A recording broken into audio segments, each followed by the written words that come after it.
Hello, presenters. This is Kim Avila, coordinator of the Blindness and Visual Impairment Program at Mason. Thank you so much for agreeing to present to our course today. I greatly appreciate the time that you're volunteering to work with us. Most of our classes are run through Blackboard Collaborate Ultra, which is an online web conference program.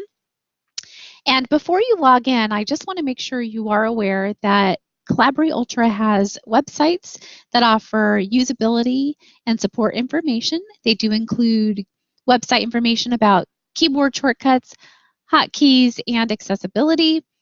And I am going to go through some of the keyboard commands and access features within Blackboard Ultra, but I do encourage you to take a look at these websites as well. So before the class begins, you and I will do a tech check.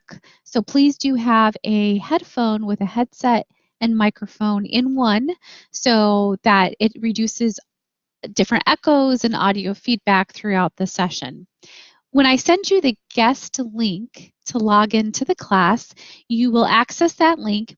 Blackboard Collaborate Ultra will then prompt you to enter your name, and it will also ask, are you going to join via web browser or one of the apps? So you can do either way. The web browser is the quickest. It might install a couple of updates and also some access plugs during that time.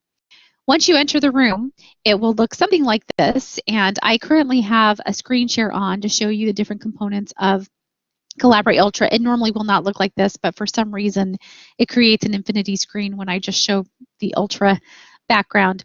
So a few things you need to know: when you need to mute and unmute your microphone, you can do so with an Alt-M, or you can go to the bottom of the screen and click on the mouse and click on the icon with your mouse, and that will mute and unmute.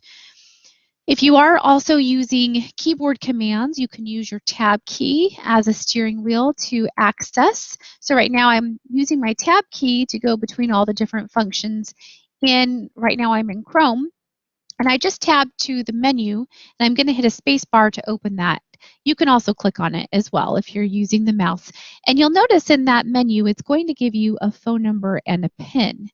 I really encourage you to take down the phone number and PIN and have it readily accessible. If for some reason your web browser crashes, or if you're experiencing audio delays or microphone problems, you can call into the class, and that will allow you to continue with your presentation without concern about the web issues that are happening.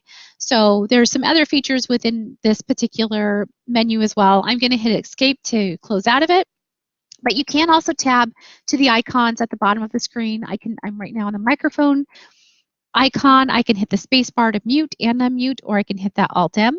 If you need to raise your hand, you can do an Alt-H, or to lower your hand, also an Alt-H again. The bottom right hand of the screen does have a purple tab with white arrows that open up, and this is where, when you send me your presentation ahead of time, I can upload it to the platform and share it.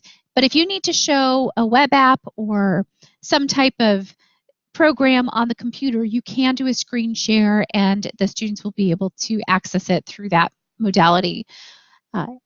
Also, when you go to these different programs, I can tab through these as well with my keyboard commands. Right now I'm on the chat feature, so I can type in information, like let's say I want to give them a website really quick to access. I can type it in there. The students will also chat with you here, which makes it really nice because you can interact with them. You can do polls. If that's something you want to do, I can discuss it with you. You can also see who's in the classroom at the time, and then we can break people out into groups if need be, and so on. But the biggest thing I want to point your attention to at the bottom right of the screen is this settings wheel.